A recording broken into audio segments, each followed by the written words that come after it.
여러분 안녕하십니까? 3월 21일 토요일 VOA 한국어 방송 시작합니다. 저는 도성빈입니다. 먼저 이 시간 주요 소식입니다. 이스라엘이 공습을 통해 이란 혁명수비대와 바시스 조직의 핵심 인물들을 추가로 제거했다고 밝혔습니다. 일본이 미국의 에너지 프로젝트에 대규모 투자를 약속했습니다. We have a very special person, just won a tremendous election in a record-setting fashion, so you have something in common. Given the current situation. 19일 백악관에서 진행된 미일 정상회담, 회담 후 발표된 팩트시트 내용 살펴봅니다. 미국 국무부가 해외 재난 인도 지원 전담 조직을 신설했습니다. 여러분께서는 지금 VOA 한국어 방송을 함께하고 계십니다.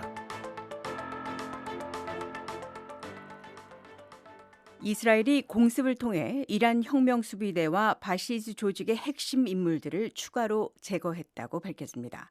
네타냐후 총리는 이번 작전으로 이란의 우라늄 농축과 탄도미사일 생산 능력이 크게 약화됐다고 주장했습니다. 첫 소식 이은경 기자가 보도합니다. 이스라엘은 최근 미국과 공동으로 진행 중인 작전의 일환으로 이란 테러 정권 소속 군 관계자 2명을 추가로 제거했다고 밝혔습니다. 이 작전을 통해 이슬람 공화국은 현재 우라늄 농축과 탄도미사일 생산 능력을 상실했다고 이스라엘 측은 전했습니다. 이스라엘 국방부는 20일 여러 소셜미디어 게시물에서 자국 전투기가 이슬람 혁명수비대 대변인인 알리 모하마드 나이니를 야간 공습으로 제거했다고 밝혔습니다.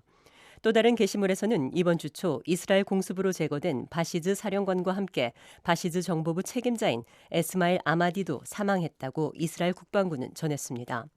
벤야민 네타냐후 이스라엘 총리는 19일 기자회견에서 2월 28일 시작된 미 이스라엘 합동 공세가 이란 정권의 핵과 미사일 프로그램 추진 산업을 파괴했다고 밝혔습니다. 네타냐후 총리는 이미 20일이 지난 지금 이란은 우라늄을 농축할 능력도 탄도미사일을 생산할 능력도 없다고 말했습니다.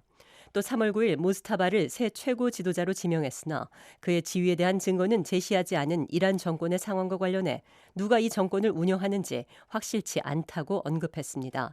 미국 관리들은 하메네이가 이번 작전 초반에 공습으로 부상을 입었으며 그의 아버지이자 전임자인 알리 하메네이는 제거됐다고 밝혔습니다. 네타냐후 총리는 최고위 자리를 노리는 내부 인사들 사이에 긴장이 상당히 존재한다고 밝혔습니다. 그리고 이번 작전이 얼마나 더 지속될지에 대해서는 언급을 피하면서도 이번 전쟁은 사람들이 생각하는 것보다 훨씬 더 빨리 끝날 것이라고 밝혔습니다. VOA 뉴스 이은경입니다.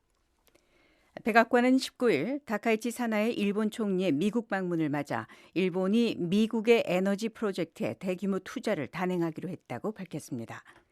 백악관에 따르면 일본은 엘라바마주와 테네시주의 소형 모듈형 원자료 SMR 건설 사업을 비롯해서 펜실베니아주와 텍사스주의 천연가스 발전 설비에 투자하기로 했습니다.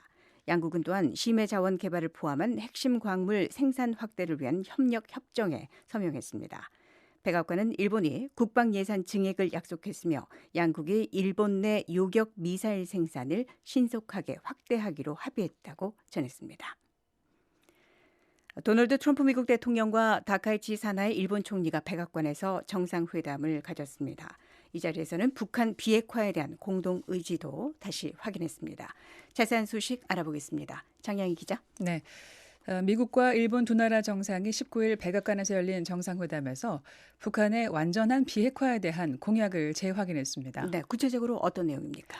네, 회담 후 백악관이 발표한 팩트시트에 따르면 두 정상은 북한의 완전한 비핵화에 대한 공약을 재확인했는데요.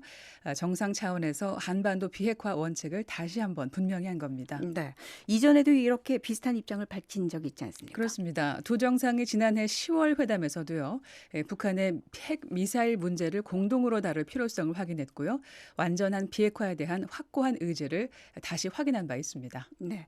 한미일 3국 협력에 대한 언급도 있었습니까? 네, 이번 회담에서도 3국 협력 강화 의지를 분명히 했는데요. 팩트시트에는 일본, 미국, 한국의 파트너십을 증진하겠다면서 3국 공조의 중요성을 거듭 강조했습니다. 네, 일본은 납북자 문제를 상당히 중요하게 생각합니다. 이 부분에 대한 언급은 어떻습니까? 네, 트럼프 대통령은 회담에서 일본인 납북자 문제의 즉각적인 해결을 위한 일본 정부의 노력을 지지한다고 밝혔는데요. 팩트시트에도 미국이 일본의 결의를 지지한다고 명시했습니다. 네, 장양희 기자였습니다. 미국 상원에서 일본인 납북자 문제의 즉각적 해결을 촉구하는 초당적 결의안이 발의됐습니다. 공화당의 짐 리시 상원 외교위원장을 비롯한 여야 의원 10명은 19일 다카이치 사나이 일본 총리의 방미를 환영하는 초당적 상원 결의안을 공동 발의했습니다.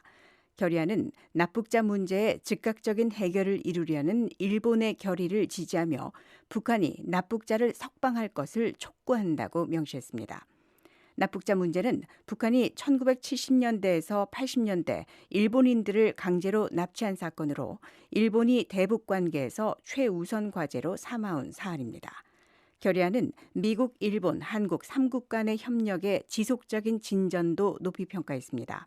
3국 군사훈련 확대, 북한 미사일 경보 데이터 실시간 공유, 핵심 광물 공급망 조기 경보 시스템 운영 등 다양한 분야의 공조 성과를 구체적으로 열거하며 미국, 일본, 한국, 미국 그리고 호주, 미국, 일본, 필리핀 3국 간 협력과 한일 양자 관계의 지속적인 진전을 높이 평가한다고 밝혔습니다.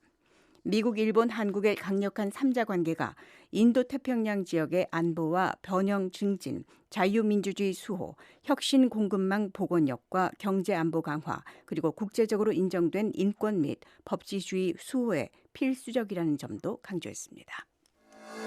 저희 방송은 인터넷으로 언제든지 청취하실 수 있습니다. 저희 방송을 다시 듣기 원하시는 분은 인터넷 웹사이트 주소 www.voakorea.com으로 접속하시면 됩니다. 여러분의 많은 애청 부탁드립니다. 미국 국무부는 20일 해외 자연재해와 인도적 위기 대응을 전담할 새로운 조직을 공식 출범시켰습니다. 이번 조치는 도널드 트럼프 행정부의 대외원조 프로그램 재편 정책의 일환입니다.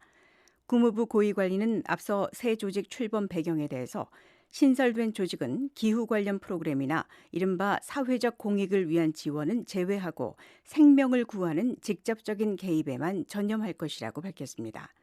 또한 이 조직은 전 세계 식량 안보 프로그램도 관장하게 됩니다. 그러면서 모든 재난과 모든 위기에 대응하는 것은 미국의 책임이 아니라고 선을 그으며 향후 원조 결정에 있어서 동맹국과 미국의 전략적 이익을 최우선으로 고려할 것임을 시사했습니다.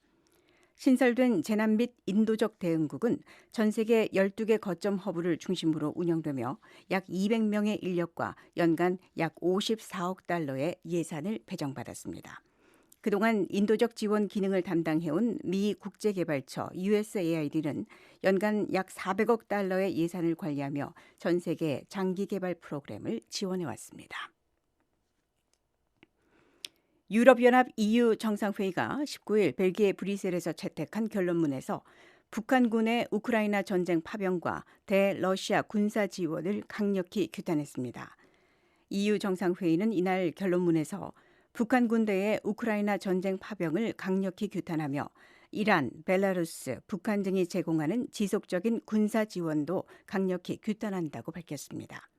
또한 북한을 포함한 모든 국가의 직접적이든 간접적이든 러시아의 우크라이나 침략 전쟁에 대한 지원을 즉각 중단할 것을 촉구하며 특히 이중용도 물품과 부품 제공을 통한 지원도 중단해야 한다고 강조했습니다. EU 정상들은 또 러시아에 대한 압박도 강화하기로 했습니다. 러시아의 전쟁 경제를 더욱 약화시키기 위해서 20번째 대러 제재 패키지의 신속한 채택을 촉구하고 러시아의 에너지 수입 축소와 금융 시스템 압박을 지속하는 한편 러시아의 그림자 선단 운용 차단을 위한 공동 대응도 강화하기로 했습니다. 오늘 북한은 대체로 맑겠고 바람 많이 부는 날씨가 이어집니다. 토요일 평양의 낮 최고 기온은 14도, 서울의 낮 최고는 15도로 예보돼 있습니다. 3월 21일 토요일 VOA 한국어 방송을 모두 마칩니다. 미국의 수도 워싱턴 DC에서 보내드린 VOA 한국어 방송, 저는 도성민이었습니다. 함께해 주신 여러분 고맙습니다.